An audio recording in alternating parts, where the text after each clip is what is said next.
বোঝা গেছে আল্লাহর ব্যাপার আকীদা এখনো পরিষ্কার করতে পারে না।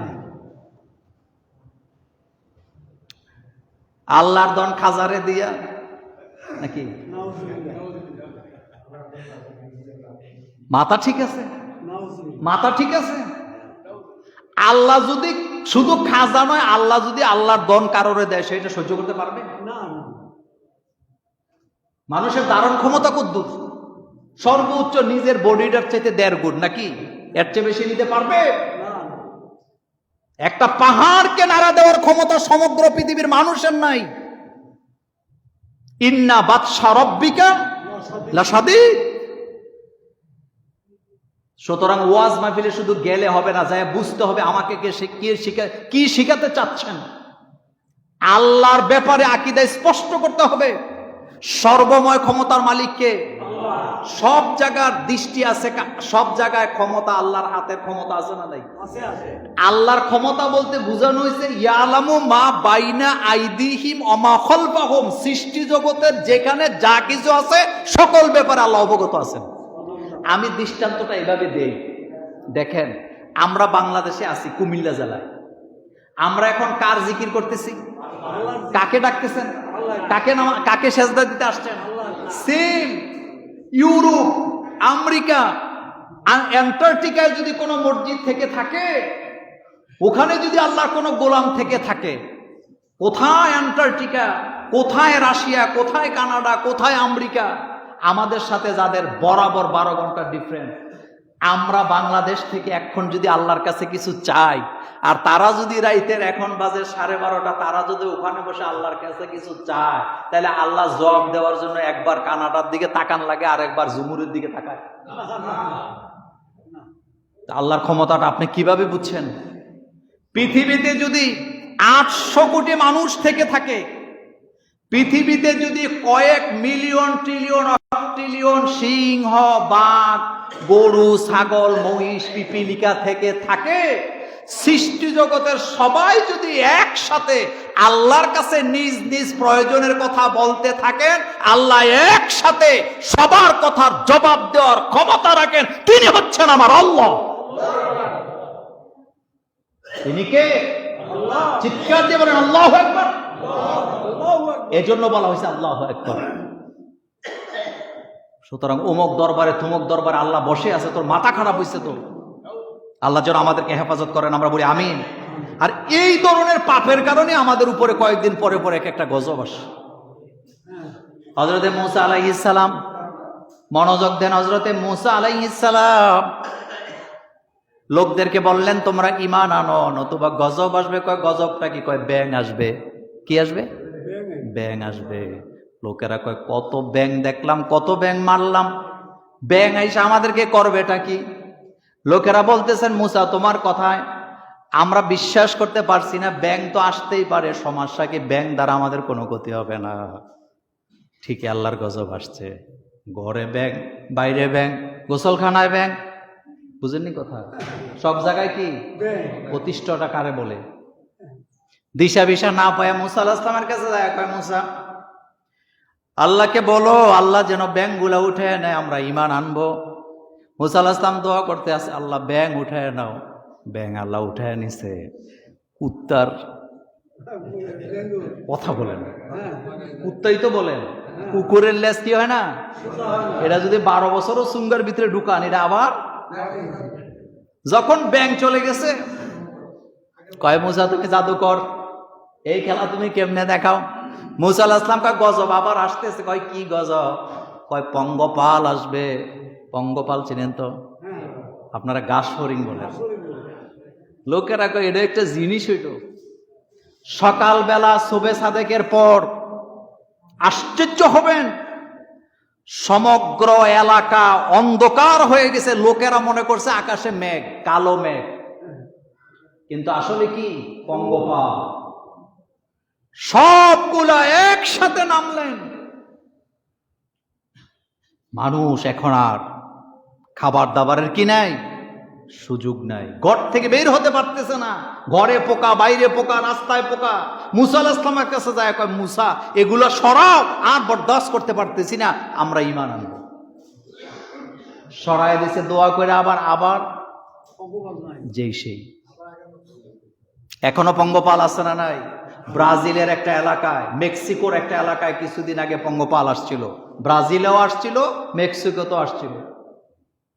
ওই এলাকার পুরা ফসল তছনছ করে খেয়ে দিয়ে গেছে। এলাকার মানুষের কিচ্ছু করার ছিল না, অসহায়ের মতো দেখাচ্ছিল। আল্লাহ যদি গজব দেয়, আল্লাহর গজব কি ঠেকানো যায়? বাংলাদেশ এত ওয়াজ করি, এত বুঝাই, সোজা হও সোজা হও, একজনকে সোজা করলে তিনজন বাঁকা হয়ে থাকে। এখন নাকি বাংলাদেশে আবার কি আইছে? রাসেল বাইপাস না বাইপাস কি আসছে? আসতেছে। আল্লাহর ধরা বড় কঠিন ধরা। এখন মিডিয়া পাগল হয়ে গেছে। এখন কি করার দরকার? রাসেল বাইপার নাকি তার চরিত্র পাল্টাইছে। রাসেল বাইপার চরিত্র পাল্টায় নাই, সে ঠিকই আছে। আমাদের চরিত্র নষ্ট হয়ে গেছে। আমাদের চরিত্র যদি ভালো না হয়, রাসেল বাইপার নয়, এর চাইতে ভয়ানক জিনিস দিয়ে আল্লাহ আমাদেরকে শাস্তি দিবেন। এই ক্ষমতা কার? রাসূল করিম সাল্লাল্লাহু আলাইহি ওয়াসাল্লামের কাছে আম্মা জান আয়েশা সিদ্দিকা রাদিয়াল্লাহু তাআলা আনহা থেকে হাদিস বর্ণিত। তিনি বলেন, রাসূলুল্লাহ সাল্লাল্লাহু আলাইহি ওয়াসাল্লাম বললেন, সাপ বড় মারাত্মক, সাপ বড় মারাত্মক।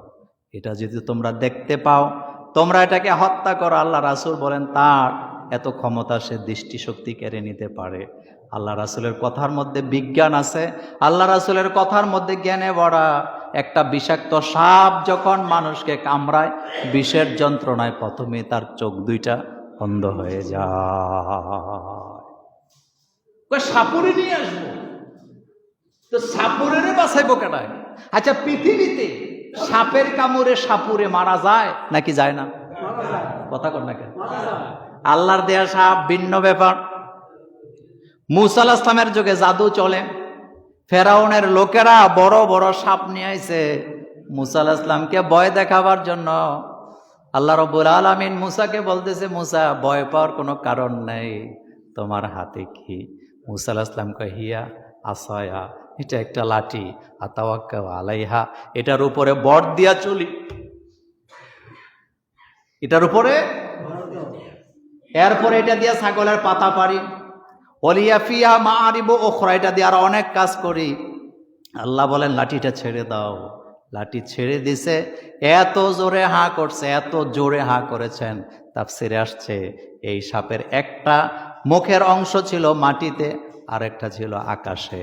সে হা দিয়ে যখন টান দিছে, ফেরাউনের সকল জাদুঘরদের সাপ ওই সাপের পেটে ঢুকে গেছে। এখন জাদুকররা কি দিছে? আল্লাহকে সেজদা দিছে। কি দিছেন? ফেরাউনের দলে যত জাদুকর ছিল সবাই সেখানে সেজদা। ফেরাউন রাগ করে বলতেছে, আমার অনুমতি ছাড়া মূসার রবকে সেজদা কেন? জাদুকররা বলতেছে, ফেরাউন, এখন আর বাধা দিয়া লাভ নাই, কারণ তুমি তো বুঝো না, আমরা যেটা বুঝতে পারছি। কারণ আমাদের সাপগুলোকে যেই সাপে গিলে খেয়ে ফেলেছে, আমরা যেটা দেখাইছি এটা নিঃসন্দেহে জাদু, কিন্তু মূসা আলাইহিস সালাম যেটা দেখাইছে এটা জাদু হতে পারে না, এটা জাদুর বাপ অথবা দাদা। কারণ জাদু তো সে গিলে খেয়ে ফেলেছে, জাদু সে গিলে। এখন রাসেল বাইপার আসছে, তুমি রিপোর্ট করো, কিন্তু গজবগুলা কেন আসে সেই ব্যাপারে তোমার রিপোর্ট নেই। বাংলাদেশে এখন রিপোর্ট চলে কি? লজ্জায় বলতে চাই না, কি রিপোর্ট চলে টেলিভিশনে? হ্যাঁ, কি রিপোর্ট চলে? জল্লাদ, ভালোই তো বুঝেন। কি নাম? জল্লাদের নাম বললাম না। জল্লাদ কয়টা প্রেম করছে, কার লগে কি করে, হেডি লয়ে দৌড়ায়, বুঝেন নাই? গরু ছাগলের পিছে দৌড়ায়। গরু আর ছাগল বলে বংশীয় গরু, বংশীয় ছাগল। মাথা ঠিক আছে তোর? কথা কি ঠিক বলতেছি? মানুষ পাগল হলে কি এভাবে হয়? গরুর দাম এত কেন? এটা বংশীয় গরু। তো গরু বংশীয় হইল কেমনি? গরু সৃষ্টি করছে কে? ছাগল কয় বংশীয়। রিপোর্টের নমুনাটা কি? রিপোর্টের নমুনা কি?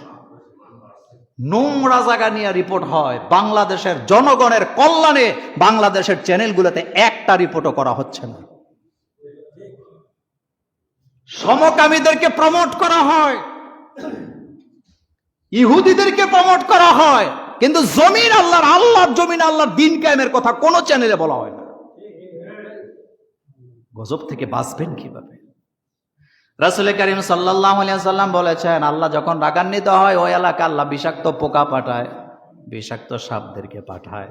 সেজন্য তোমরা যদি এর থেকে বাঁচতে চাও, তোমাদের জন্য রাস্তা একটাই আছে, দোয়া করতে হবে। কার কাছে? কার কাছে? রাসূল বলেন, হযরত আবু হুরায়রা রাদিয়াল্লাহু তাআলা আনহুর বর্ণনায় আল্লাহর নবী বললেন, এই ধরনের গজব থেকে যদি বাঁচতে চাও তোমাদের জন্য দোয়া একটা, আউযু বিকালিমাতিল্লাহি তাম্মাত মিন শাররি মা খালাকা। আল্লাহর কাছে দোয়া করে করে বলো, আল্লাহ তুমি যে অনিষ্ট সৃষ্টি করেছ এর থেকে আমাদেরকে হেফাজত করো, কারণ তুমি যদি হেফাজত না করো আমাদেরকে হেফাজত করার ক্ষমতা কারো নেই। দোয়া করতে হবে কার কাছে? আল্লাহ যে আমাদের জন্য কত দয়ালু। শয়তানের কাছ থেকে আশ্রয় চাওয়ার দোয়া আল্লাহ আমাদেরকে শিখাইছেন, জিনের কাছ থেকে আশ্রয় চাওয়ার দোয়া শিখাইছেন, অনিষ্ট থেকে, জাদু থেকে, টোনা থেকে, শত্রুতা থেকে, এমনকি অন্ধকারের অনিষ্ট থেকে, ফাসাদকারীর ফাসাদ থেকে, বিষাক্ত পোকা থেকে, সাপ থেকে বাঁচার জন্য দোয়া শিক্ষা দিয়েছেন কে? আউযু বিকালিমাতিল্লাহি তাম্মা মিন শাররি মা খালাকা। আল্লাহ তুমি আমাদেরকে হেফাজত করো, হেফাজতের মালিকানা কার? চাইতে হবে কার কাছে? চিল্লায়ে বলেন। আল্লাহ ছাড়া কারো কাছে চায়া কোনো লাভ। যত কিছুর অনিষ্ট আছে সব কিছুর অনিষ্ট থেকে আল্লাহর কাছে ফানা চাইতে হবে। এই দোয়া শিখিয়েছেন আল্লাহ এবং আল্লাহর রাসূল সাল্লাল্লাহু আলাইহি ওয়াসাল্লাম। সুতরাং আল্লাহ যেন আমার এই জন্মভূমি বাংলাদেশটাকে এই ধরনের সাপের আক্রমণ থেকে যেন আল্লাহ হেফাজত করেন, আমরা বলি আমিন।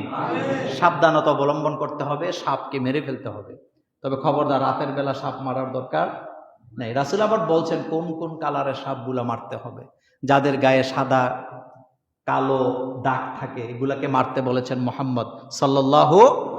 রাসূল যে কি পরিমাণের জ্ঞানী! আল্লাহ রাসূল বলছেন কিছু কিছু সাপ আছে তোমাদের ঘরে বাস করে, তোমরা এগুলাকে হত্যা করো না। এখন এই সাপগুলো আছে কিনা একদম চিকন, ঘরে বাস করে, জীবনে কোনোদিন মানুষকে, আপনারা জানেন তো এটা, কোনোদিনও কামড়ায় না।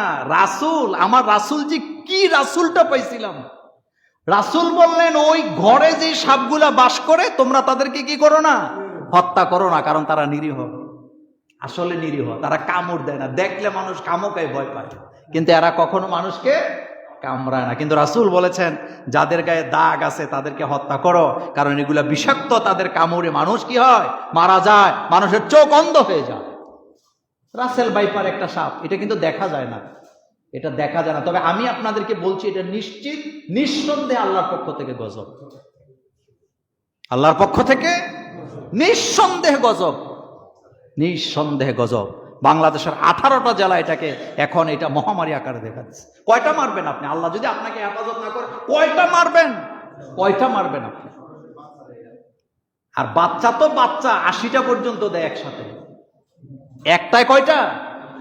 আর সাপের একটা প্রাপ্তবয়স্ক সাপের মধ্যে যদ্দূর বিষ থাকে বাচ্চার মধ্যে কম থাকে নাকি? বিজ্ঞানীরা বলেছেন রাসেল ভাইপারের এত বিষ, তার পাওয়ার এত, সে 1 সেকেন্ডকে 8 ভাগ করলে 1 ভাগ সময়ের মধ্যে কামড় দিতে পারে।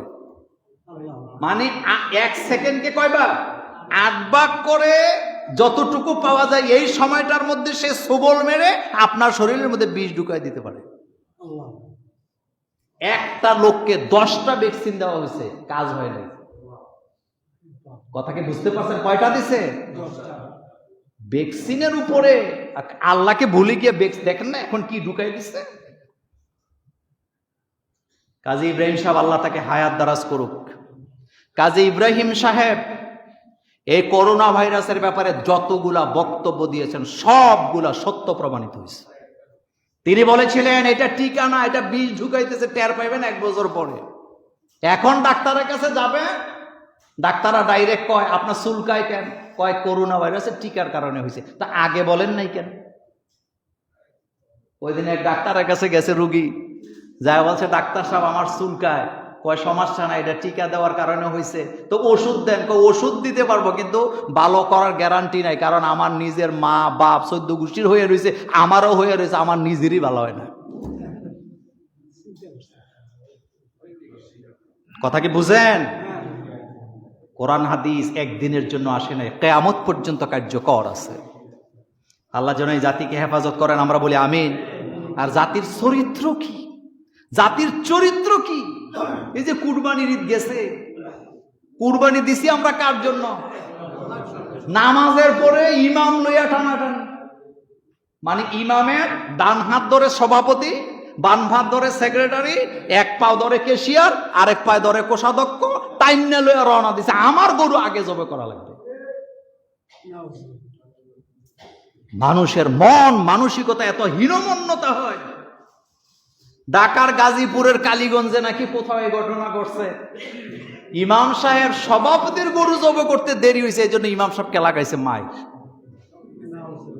এটা কি সভাপতি হওয়ার যোগ্যতা রাখে? কথা আসতে বলেন কেন? এটা কি সভাপতি না ডাকাত?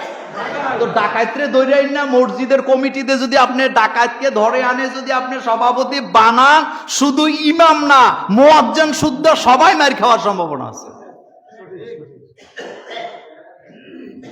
একটা এলাকায় যদি 20টা গরু থাকে, একই সাথে একই সমানে হুজুর সাহেব কি 20টা গরু জব করতে পারবে? সিরিয়ালে করবে, এক দিক থেকে যাবে আরেক দিক থেকে শেষ হবে। কুরবানির সময় এটা কি শর্টকাট ব্যাপার? এটা কি মাগরিবের নামাজের টাইম পেয়েছো তুমি বেটা? কুরবানি করার জন্য এত তাড়াহুড়োর কোনো দরকার ছিল না, কারণ আল্লাহ পাক কুরবানি করার জন্য বরাবর 3 রাত 3 দিন দিয়েছেন। তোমারটা আগে না করলে তোমার কুরবানি হবে না, তোমারটা আগে না দিতে পারলে তুমি গোশত খেতে পারবে না। ইমামের গায়ে যে হাত দিয়েছেন তার জানাজা পড়া উচিত না? বাংলাদেশের সকল আলেমদের শপথ করা উচিত, যেই ডাকাত, যেই মসজিদের সভাপতি আমাদের আলেম ওলামার গায়ে হাত দিয়েছেন তার জানাজা পড়া যাবে না, যাবে না, যাবে না। কিসের জানাজা পড়ো তুমি? কিসের জানাজা পড়ো? কার জানাজা পড়ো তুমি? রাসূলুল্লাহ সাল্লাল্লাহু আলাইহি ওয়াসাল্লাম বলেছেন ইমামের আগে হাঁটাও যাবে না। ইমামের আগে যদি রুকু দেন নামাজ হবে? জোরে বলতে হবে, নামাজ হবে? ইমামের আগে যদি সেজদা দেন নামাজ হবে? ইমামের সাথে বেয়াদবি চলে না, চলে না, চলে না। তুমি এখানে বলতেছো ইক্তাদাইতু বিহাজা, ইক্তাদাইতু, আমি তার পেছনে কি করলাম? ইক্তিদা করলাম। যার পেছনে ইক্তিদা করো, যার পেছনে দাঁড়িয়ে নামাজ পড়ো, তার গায়ে যারা হাত তুলতে পারে, এটা নামে মুসলমান, এটা শুধুমাত্র মুসলমানের বেশভূষা ধরেছেন, কিন্তু ভিতরটা এখনো ইহুদিদের কি বলে পেতাত্তা দিয়া ভরে আছে।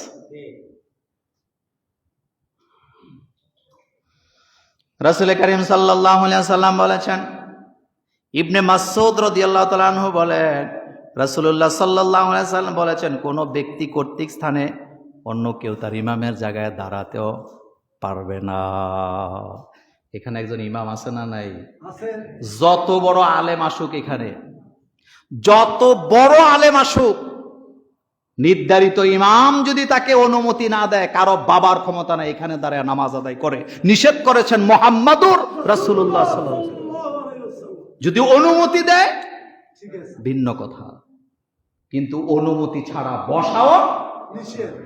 অনুমতি ছাড়া ইমামের জায়গায় বসা নিষেধ, আর ইমামের গায়ে হাত তোলে। তে পাগল ছাগল দৌড়াই না মসজিদ কমিটি সভাপতি বানানো বেশি জরুরি ছিল? নিশ্চিত জোর কইরা হয়েছে সভাপতি, নিশ্চিত জোর কইরা হয়েছে। আল্লাহ যেন এই জাতিকে হেফাজত করেন, আমরা বলি আমিন।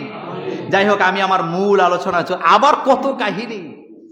একই মাঠে ঈদের জামাত 2টা, কথা বুঝেন নাই? মাঠ কয়টা, জামাত কয়টা? সি সি সি। অথচ ঐক্যের ব্যাপারে কোরআন হাদিসে তাগিদ দিয়েছেন কে? আল্লাহ, আল্লাহ রাসূল। ঐক্য, ঐক্য, ঐক্য। আল্লাহ পাক বলছেন এক মোমেন আর এক মোমেনের কি হয়? ভাই। একজন আরেকজনের অংশ। আরেক হাদিসে বুখারীতে আসছে, রাসূল বলছেন এক মোমেন আরেক মোমেনের আয়না। আয়না বলতে আপনি কি বুঝেন? আয়নার মানে হলো আপনি যদি আয়নার সামনে দাঁড়ান আপনাকেই দেখা যাবে, আর আপনি যিনি ঈমান আনছে আপনি মোমেন, তার সামনে দাঁড়াইলে আপনি আর তার মধ্যে কোনো পার্থক্য নাই। আল্লাহ পাক বলছেন ইয়া আইয়ুহাল্লাযীনা আমানুত্তাকুল্লাহা হাক্কা তুকাতিহি ওয়ালা তামুতুন্না ইল্লা ওয়া আনতুম মুসলিমুন। ও মুমিনেরা যারা ঈমান এনেছ, ও মুমিনেরা যারা ঈমান এনেছ, আল্লাহকে ভয় করো সঠিকভাবে, হকভাবে। ওয়ালা তামুতুন্না ইল্লা ওয়া আনতুম মুসলিমুন, মুসলমান না হয়ে মৃত্যুবরণ করো না। মুমিনদেরকে বলতেছে মুসলমান হয়ে মরো। খেয়াল করেন, ইহুদি, খ্রিস্টান, মাজ্জাসি, অগ্নি পূজারী, মুশরিকদেরকে, কাফেরদেরকে আল্লাহ বলে নাই যে তোমরা মুসলমান না হয়ে মরো না, কিন্তু আল্লাহ বলতেছে ও মুমিনারা যারা ঈমান আনছ তোমরা মুসলমান হয়ে মরো। তাইলে বোঝা গেল মুমিন আর মুসলমান এক জিনিস না। কথা বুঝে নাই? মুমিন আর মুসলমান এক জিনিস না। আল্লাহ বলতেছে ও মুমিনেরা মুসলমান হইয়া মরো। তার মানে বোঝা গেল ঈমান আনছি বললেই মুসলমান হওয়া যায় না। মুসলমান হইতে হলে রাসূলুল্লাহর আদর্শ, মুহাম্মদ সাল্লাল্লাহু আলাইহি ওয়াসাল্লামের চরিত্রকে ধারণ করা লাগে। এরপর আল্লাহ পাক বলছেন ওয়াতাসিমু বিহাবলিল্লাহি জামিয়া, তোমরা দৃঢ়ভাবে আল্লাহর রজ্জুকে একত্রিত হয়ে আঁকড়ে ধরো, বিচ্ছিন্ন হয়েও না। কে কাউমি, কে আলিয়া, কে সরমনাই, কে শর্ষিনা, কে আড়াইবাড়ি, কে ফুরফুরা, আমার কলেজার ভাইয়ারা, কে জৈনপুরি, কে কি পীরের মুরিদ হইছেন, এগুলা দেখার বিষয় নয়। আমাদের আকীদা হবে একটাই, আমরা হলাম মুসলমান। বলেন আমরা কি? মুসলমান। তালিমুল ইসলাম একটা কিতাব আমরা ছোটবেলা পড়েছিলাম। কি কিতাব? বলেন কি কিতাব? তালিমুল ইসলাম। সওয়াল এবং জবাব দেওয়া আছে। জিজ্ঞেস করা হয়েছে তোমারা মাযহাব কা নাম কিয়া হ্যায়। এখানে বলা হয় নাই হানাফি, বলা হয় নাই হাম্বলি, বলা হয় নাই শাফি, বলা হয় নাই কাউমি, বলা হয় নাই আলিয়া, বলা হয় নাই আরবি, বলা হয় নাই আজনবী। জবাব একটাই, আমাদের মাযহাবের নাম ইসলাম। সুবহানাল্লাহ আইলো না মুখ দিয়া? মাযহাবের নাম কি? খুলেন আপনি কিতাব কিনে এনে, তালিমুল ইসলাম স্পষ্ট লেখা আছে তোমারা মজহাব কা নাম কিয়া है। জবাবে লেখা আছে हमारा मजहब का नाम ইসলাম, ইসলাম, ইসলাম। এখন গুতাগুতি আছে না নাই? গুতাগুতি। একই ঈদগার মধ্যে দুই জামাত, মুসলমানের জন্য এর চেয়ে লজ্জাস্কর জিনিস বিশ্ব কিচ্ছু হতে পারে না। মসজিদের মধ্যে লেখা রাখে আহলে হাদিস মসজিদ, মসজিদের মধ্যে লেখা রাখে অমুক বাবার মসজিদ, কবরস্থানে লিখে রাখে অমুক দলের মসজিদ। মাথা ঠিক আছে বেটা? মাথা ঠিক আছে তোমার? কোন জায়গায় কোন কবরস্থানে তোমাকে মাটি দিছে আল্লাহর দেখার টাইম নেই। মক্কা মদিনায় হাজার হাজার কাফেরের কবর আছে না নাই? আবু জহিল, আবু লাহাব, উতবা, সাইবা, মুগিরা, এদের কবর কি বাংলাদেশে না মক্কা মদিনায়? দেখেরা সেলসেলায় ব্যস্ত চলে গেছে। ঈমান যদি ঠিক না থাকে, আপনার মধ্যে যদি মুসলমানিত্ব না থাকে, কাবা ঘরের দেয়ালের ভিতরেও যদি আপনাকে দাফন করা হয়, আল্লাহি আপনি জান্নাতে যেতে পারবেন না। হজ করতেছিলাম, ফরজ তাওয়াফ করতেছিলাম, হাজী সাহেবের হাতে তাকায় দেখলাম, আমি নিজে সাক্ষী, হাজী সাহেবের গায়ে একটা ইহরামের কাপড়, হাতে আরেকটা ইহরামের কাপড়। কথা কি বুঝতেছেন? তাওয়াফ করতেছি, করতে করতে কাবা ঘরের দেয়ালে যায়া হাজী সাহেব ওই হাতের মধ্যে যে ইহরামের কাপড়টা, এটা দেয়ালের মধ্যে ঘষতেছে, ডিল মারতেছে। কাবা ঘরের গিলাপটা একটু উপরে উঠে না থাকে, তখন এটার মধ্যে দেয়ালে মারতেছে। আমি জিজ্ঞেস করলাম প্রথম আরবিতে, আপনি কোত্থেকে আসছেন? আমি বাংলাদেশি। শোনার পরে আমি জিজ্ঞেস করলাম, হাজী সাহেব এই কাপড়কে এভাবে দেয়ালে মারতেছেন কেন? কয় হুজুর এটা কি বুঝেন নানি? এটা বুঝেন না? হুজুর হইছেন কেমনে? আমি কইলেই তো বুঝি। কয় কাবার সাথে দেয়ালে গৈসা লইয়া গেলাম, যাতে এটা দিয়া দাফন দিলে আমি মুক্তি পাওয়া যাবে। আস্তে করে পাওয়া যাবে? কাবার গিলাফ দিয়েও যদি আপনাকে কাফন দেওয়া হয়, আল্লাহি তাল্লাহি বিল্লাহি, আমল ইমান যদি ঠিক না থাকে, আপনি মুক্তি পাওয়ার কোনো রাস্তা। এজন্য আগে মুসলমান হন।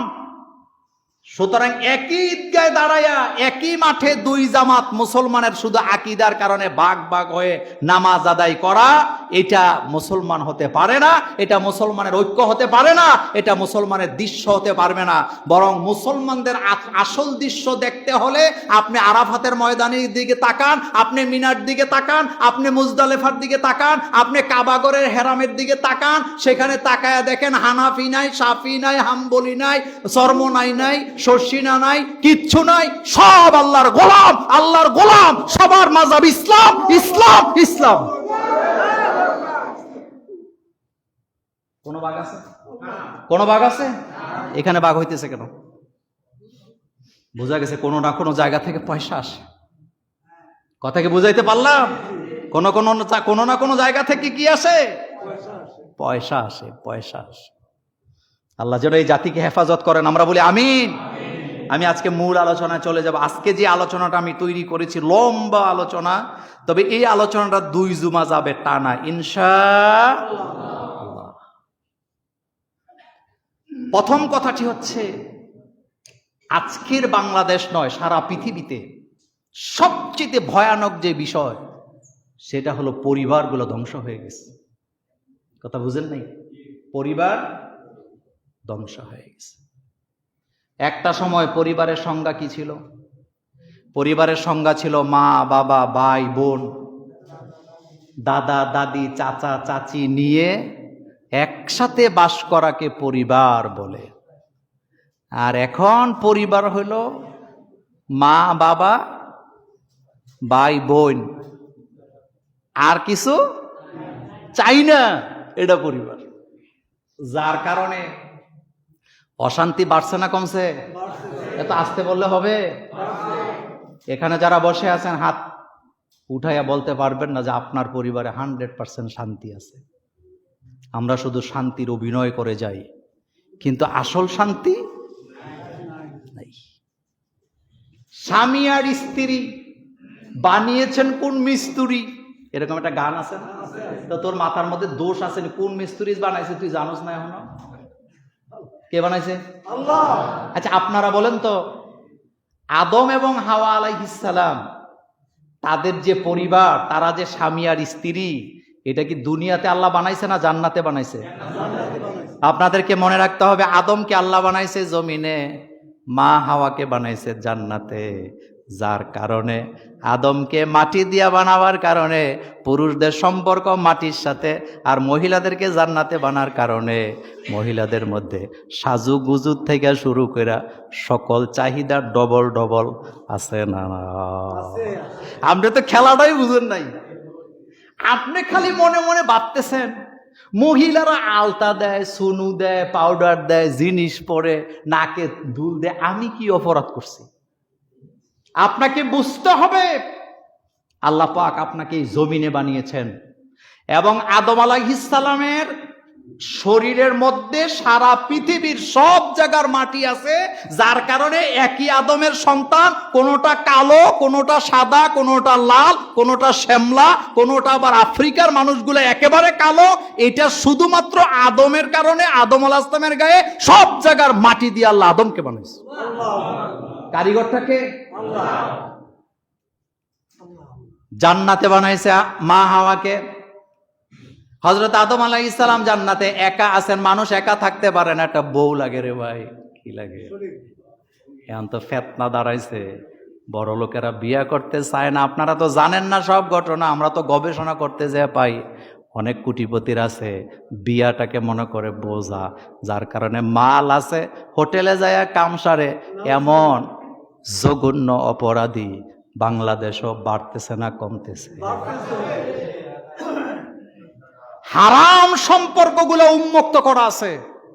বিয়ে করতে চায় না, কিছু বানর আছে চিন্তা করে বিয়ে করলেই তো দায়িত্ব বাড়ে। বিয়ে করলে কি বাড়ে? দায়িত্ব বাড়ে। এরকমের মন মানসিকতার লোক নাই? একজন দুইজন চিন্তাও করতে পারবেন না। চিন্তাও ইদানিং তো পাশ্চাত্যের দেশগুলোতে মানুষই আর বিয়া করে না, হাতে ডগ, কি ডল ডল ডল, পুতুলের বিয়ে করে। এক পাগলের জিজ্ঞেস করছে, হাতে পুতুলের বিয়ে কইরা পুতুলের সাথে বসে, পুতুলের সাথে ঘুমায়, পুতুলের সাথে সহবাস করে। সাংবাদিক জিজ্ঞেস করছে, তুমি মানুষ হইয়া পুতুলের বিয়ে করছো কেন? মানুষেরও সেকা দেয়, পুতুল সেকা দেয় না।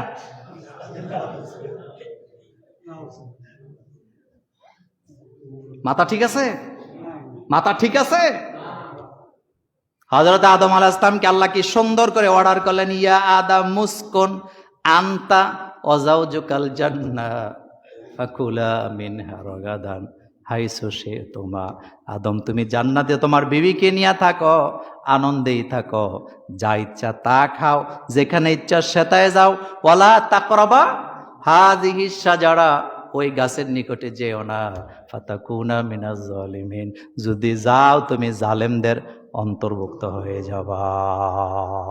তাইলে নারীদেরকে বানাইছে কোথায় আল্লাহ? এত আসতে বললে হবে? যার কারণে মা বোনদের চাহিদা কম না বেশি? আলতা লাগবে, সোনো লাগবে, হাতের মধ্যে 2 ভরি 2টা চুড়ি লাগবে যেটার দাম 2.5 লাখ টাকা, গলার মধ্যে 1.5 ভরি ওজনের কি লাগে, নেকলেস লাগবে, বিয়া করার সময় স্বর্ণ অলংকার দেওয়া লাগে কি লাগে না? লাগে।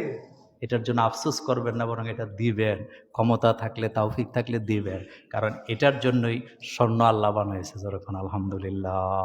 যাই হোক, ওই ওয়াজে যাব না। তাইলে স্বামী আর স্ত্রী এটা তৈরি করেছেন কে? আল্লাহ। কেন তৈরি করছেন? আসেন এখান থেকে আলোচনাটা শুরু করি।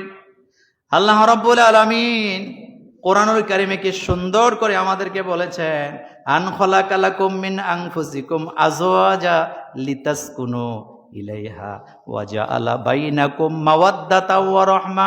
যৌবনকালে তুমি যে তোমার স্ত্রীকে পেয়েছ, এটা আমি আল্লাহর নিদর্শন। সূর্যটা খেয়াল করেন, সূর্যটা আমি আল্লাহর নিদর্শন, চাঁদটা আমি আল্লাহর নিদর্শন, আকাশটা আমি আল্লাহর নিদর্শন, পাহাড়টা আমি আল্লাহর নিদর্শন, সমুদ্রটা আমি আল্লাহর নিদর্শন, সৃষ্টি জগৎটা যেমন আমি আল্লাহর নিদর্শন। স্বামী আর স্ত্রীর মধ্যে যে ভালোবাসাটা দেখতে পাও, এটাও আমি আল্লাহর নিদর্শন। সুবহানাল্লাহ। আল্লাহর নিদর্শনের ভিতরে এটাও নিদর্শন, স্বামী স্ত্রীর ভালোবাসাটা। ওয়াজালা বাইনাকুম মাওয়াদ্দাতা ওয়া রাহমা। যৌবনের ভালোবাসা, বুড়া কালের ভালোবাসা একরকম না, দুইটার মধ্যে পার্থক্য আছে। যৌবনকালের ভালোবাসার মধ্যে গ্যাপ আছে, যৌবনকালের ভালোবাসার মধ্যে ধোঁকাবাজিও চলে। যৌবনের ভালোবাসা শুধুমাত্র চাহিদা পূরণের জন্য চলে, কিন্তু বুড়া বয়সের ভালোবাসাটা এত গাঢ় হয়, এত গভীর হয়, বুড়া বুড়িরে ছাড়া চলতে পারে না, বুড়ি বুড়ারে ছাড়া চলতে পারে না। নামাজ পড়ে যাওয়ার পরে চুনটা পানটা যে আউগায়া দেয়, এই ভালোবাসা আল্লাহর জান্নাত থেকে এসেছে। বুড়া বয়সে যাদের বউ মারা যায়, তাদের চেয়ে কপাল পোড়া। বিশ্বাস না হলে জিজ্ঞেস করেন। দুঃখটা বলার মতো লোক খুঁজে পাওয়া যায় না। আমাদের দেশে ফিতনা ফাসাদে ভরা। বুড়া বয়সে বউ মারা গেলে ছেলে মেয়ে আর বিয়া করাইতে আজকে আমার ওয়াজের বিরুদ্ধে চলবে খবর। চায় না। 60 বছর বয়স, কয় বছর? রাসূল বলেছেন মানুষের মন কখনো বুড়া হয় তো আস্তে আস্তে বললে হবে। রাসূল বলেছেন আছে 2টা, নাতি নাত করে ঘরটা ভরা। বুড়ি হঠাৎ মারা গেছে।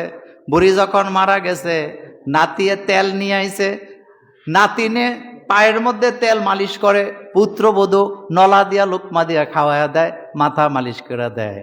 মেয়েরা চতুর্দিকে বসছে, ছেলেরাও বসছে, পুত্রবধূরাও বসছে, নাতি নাতকুনেরা বইয়া বুড়ারে ফাম দেয়, আব্বা আপনার যা লাগে খালি আমাদের কইবেন, এমন কোন চাহিদা আপনার থাকবে না যেটা আমরা পূরণ করব।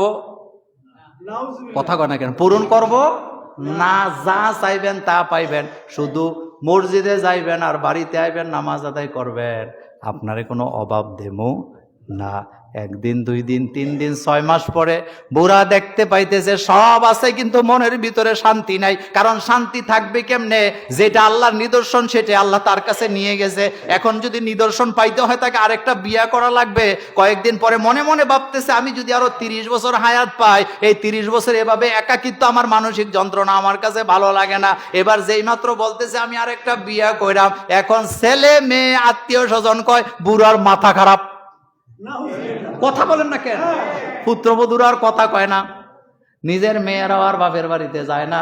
লোকেরা কয় ঘটনা কি? বুড়া মানুষ, রাগ করছো কেন? কয় চরিত্র বালা না, আম্মাই মরে গেছে, আব্বাই আরেকটা বিয়ে করতে চায়। এমন পরিবার বাংলাদেশে নাই।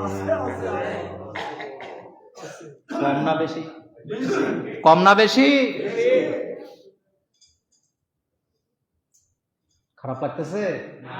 ওয়াজ খারাপ লাগে?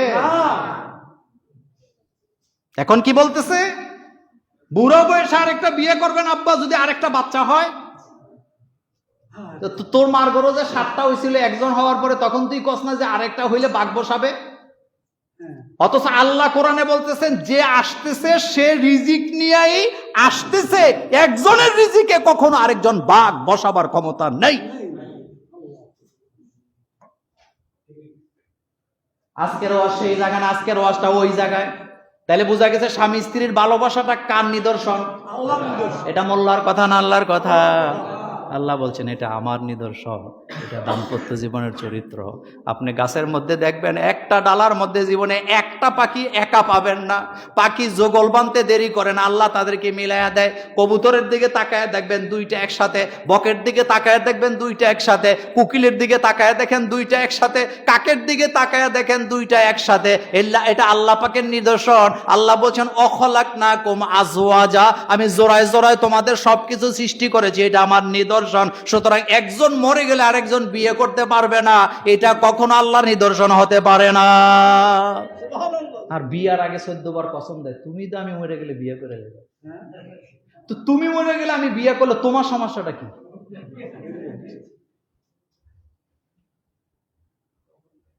এটা বউরা বলে না? আমার আরো বেশি কয়।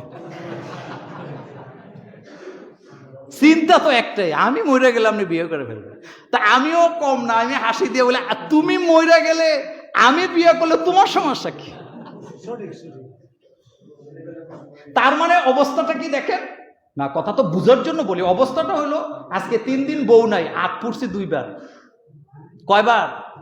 গতকালকে তরকারি গরম করতে যে এমন পোড়া পুড়ছি যে কালো হয়ে আছে। তা আপনি বলেন, কথার কথা বলে আমিও তো আগে মারা যেতে পারি, আপনি আগে মারা যেতে পারেন, আপনার স্ত্রী আগে মারা যেতে পারে। তো চিন্তা করলাম কালকে যে যেভাবে মাঝে মধ্যে ধরা হয় যে আমি মরে গেলে আপনি বিয়ে করে ফেলবেন, এখন আমি চিন্তা করি আমি যদি তারপরে আরো 20 বছর বাঁচি তো ডেলি একবার হাত পুড়লে আমার অবস্থাটা কি হইব? হাসির জন্য বলি নাই, কথাগুলো অনুধাবন করবেন। যতক্ষণ পর্যন্ত এই পরিবার আল্লাহর দেয়া নিদর্শন হালাল ভাবে বিয়েকে উন্মুক্ত না করতে পারবেন, আল্লাহর কসম জিনা, ব্যভিচার, সমকামিতায় দেশটা ভর্তি হয়ে যাবে। একটা হালাল সম্পর্কের জন্য সমাজ তাকে ছিন্ন করে, কিন্তু একটা হারাম সম্পর্ক করতে যায় ধরা পড়লে 2 দিন পরে তারে ভুলে যায়। আপনি কোন দেশে আছেন, কোথায় আছেন আপনি চিন্তা করতে পারবেন না। এজন্য এই ব্যাপারে সতর্ক থাকার দরকার আছে না নাই? আল্লাহ রাব্বুল আলামিন বলছেন ওয়াজআলা বাইনাকুম মাওয়াদ্দাতাও ওয়া রাহমা, স্বামী স্ত্রীর ভালোবাসাটা এটা আমি আল্লাহর নিদর্শন। ভালোবাসা সৃষ্টি করেন কে? আল্লাহ। আদম আলাইহিস সালাম বলতেছে আল্লাহ আমার ভালো লাগে না, তোমার জান্নাতে সব আছে কিন্তু আমার ভালো লাগে না। কেন ভালো লাগে না এটা বুঝে কে? আল্লাহ। আল্লাহ কয় আদম তুমি এখানে শুয়ে ঘুমাও। আদম আলাইহিস সালাম শুয়ে ঘুমায় গেছে, ফাঁক দিয়ে আল্লাহ অপারেশন সাকসেস। Operation success. একটা বাঁকা হাড় খুলে নিয়ে আম্মা জান হাওয়া আলাইহিস সালামকে তৈরি করলেন। আল্লাহ কত সুন্দর, আপনি আশ্চর্য হবে। তাফসিরে আসছে হযরতে হাওয়া আলাইহিস সালাম এত সুন্দর ছিলেন, এত সুন্দর ছিলেন, এত সুন্দর ছিলেন। তাফসিরে আসছে সারা পৃথিবীর সমস্ত সুন্দরী নারীদের রূপ যদি এক জায়গায় করা হয়, আমাদের মা হাওয়া আলাইহিস সালামের একটা বাম্পায়ের পাতার সমান হবে না। আর আস্তে সুবহানাল্লাহ। কি বুঝলেন আপনি? ইতা ওই যে কি নায়িকা মাইকার নাম বলেন না, দেখলে পাগল হয়ে গেছেন। অমক তমক সারা পৃথিবীর সমগ্র সুন্দরী নারীদেরকে যদি এক জায়গায় করা হয়, মা হাওয়ার বাম পায়ের পাতার সমান হবে না। এত সুন্দর করে বানিয়েছেন কে? সফট বাঁকা হাড় দিয়ে বানাইছে, বানাইয়া পাশে বসায় রাখছে।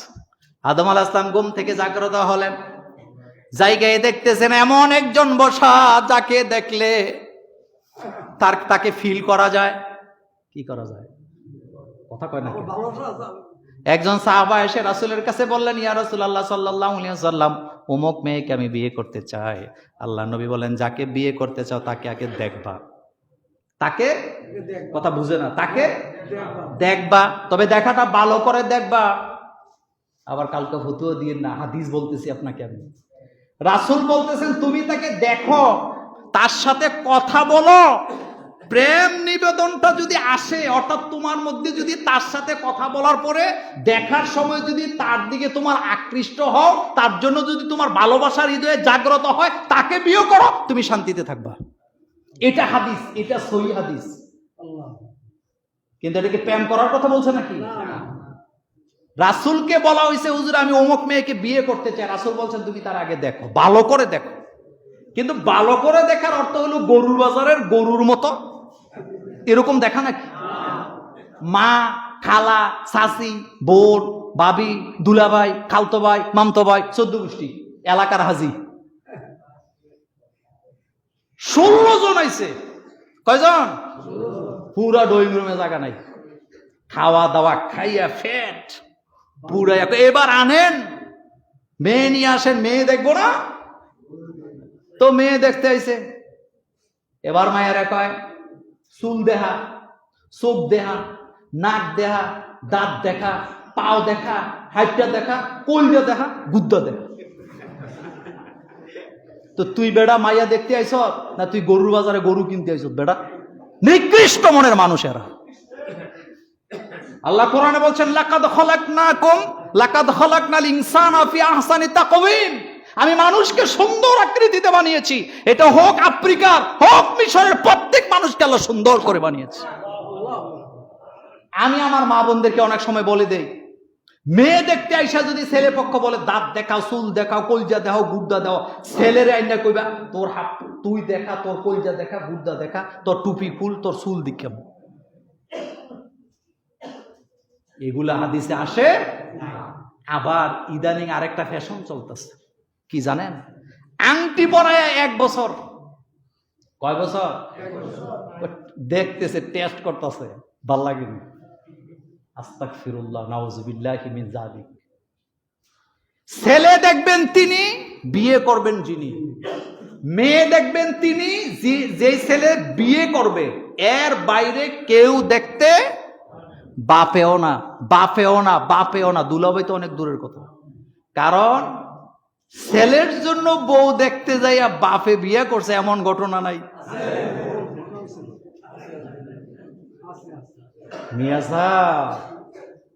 কারণ ছেলের সাথে যতক্ষণ মেয়েরটার বিয়ে না হয় ততক্ষণ তো বাপের জন্য হারাম, হারাম না। আমি আপনাকে 1 ডজন পত্রিকার কাটিং দেখাতে পারবো ছেলের জন্য বউ দেখতে যায় বাপে কাম সারা গেছে। এই জন্য বাপেও দেখতে পারবেন না, খবরদার, স্টপ। এলাকার হাজি সাহেব, উনি না গেলে বিয়ে হইব? হ্যাঁ, হাজি সাহেব ফজর নামাজ পড়ে দাঁত ব্রাশ করতেছে। কি হয়েছে? কয় আমারে ছাড়া তো এলাকা বিয়েই হয় না।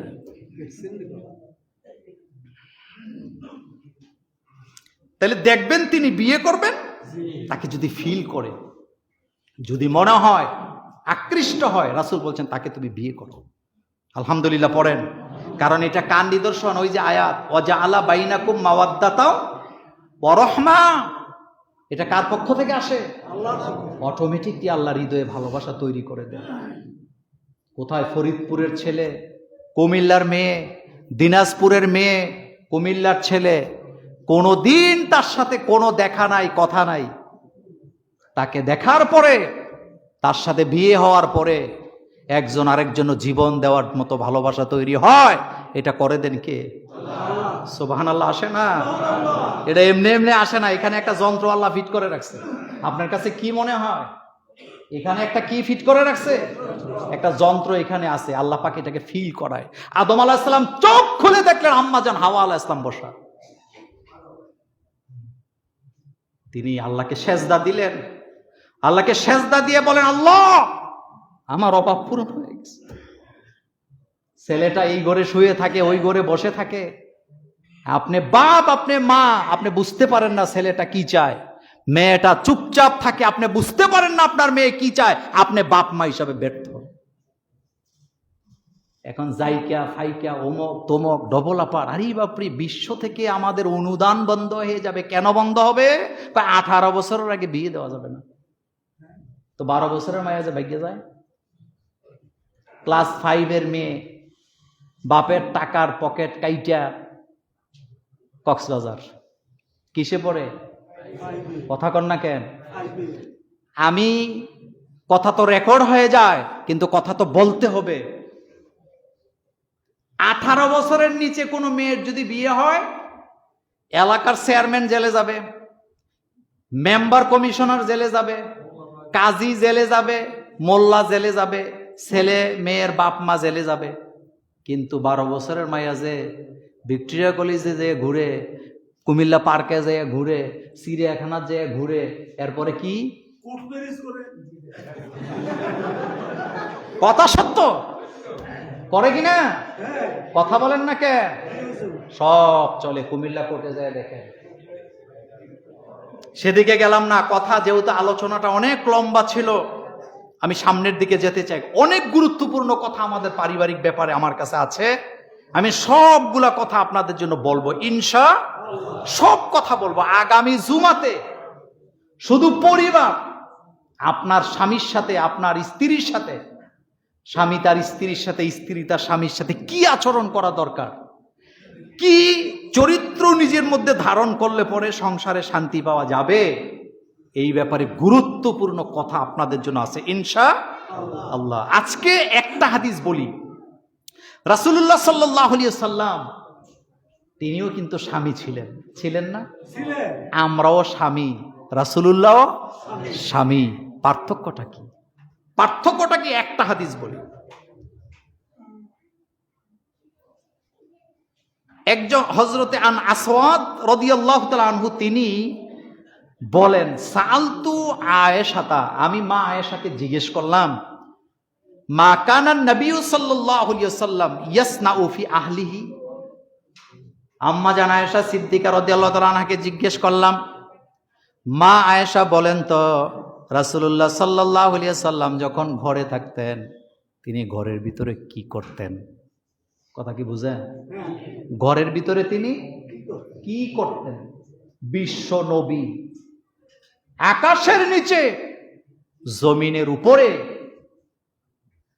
এত মর্যাদাশীল ব্যক্তিত্ব আর আছে নাকি?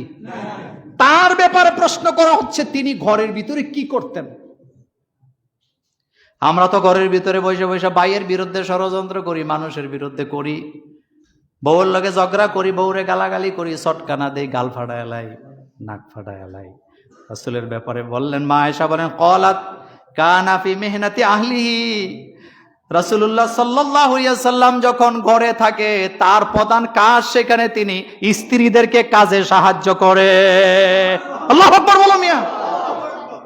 আমি আর তুমি নওয়াবজাদা নসরুল্লাহ খান, আমি ঘরের কাজ করব, আমি ঘর ঝাড়ু দেব, আমি বাচ্চাগুলো নেব।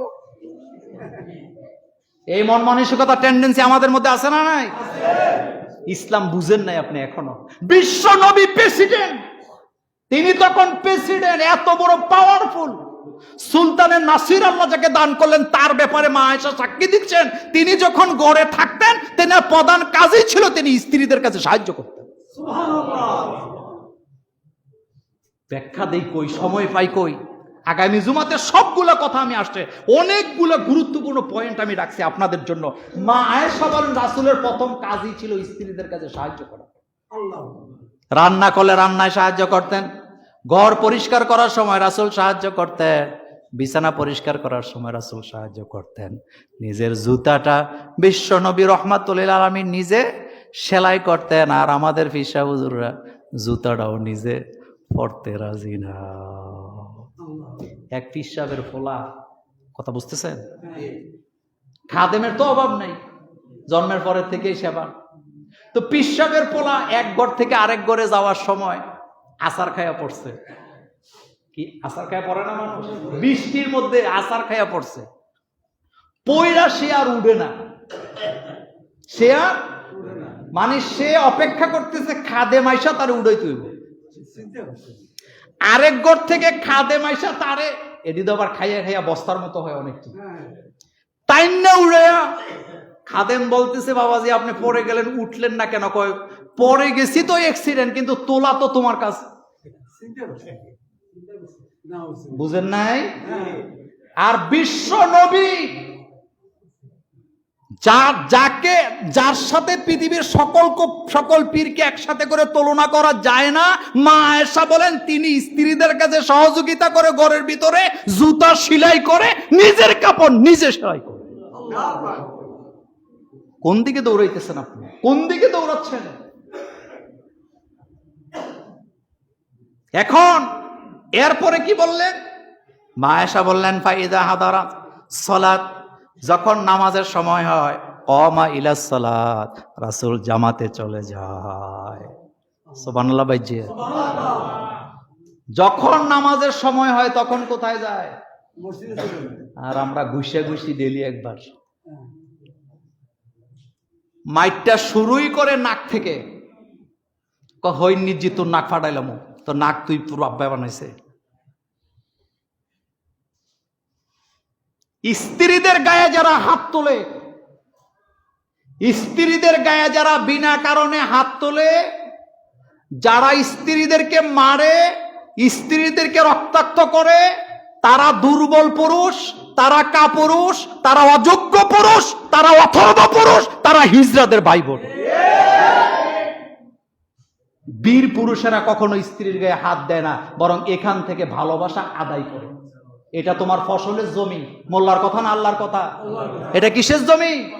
এটা আমার কথা না আল্লাহর কথা?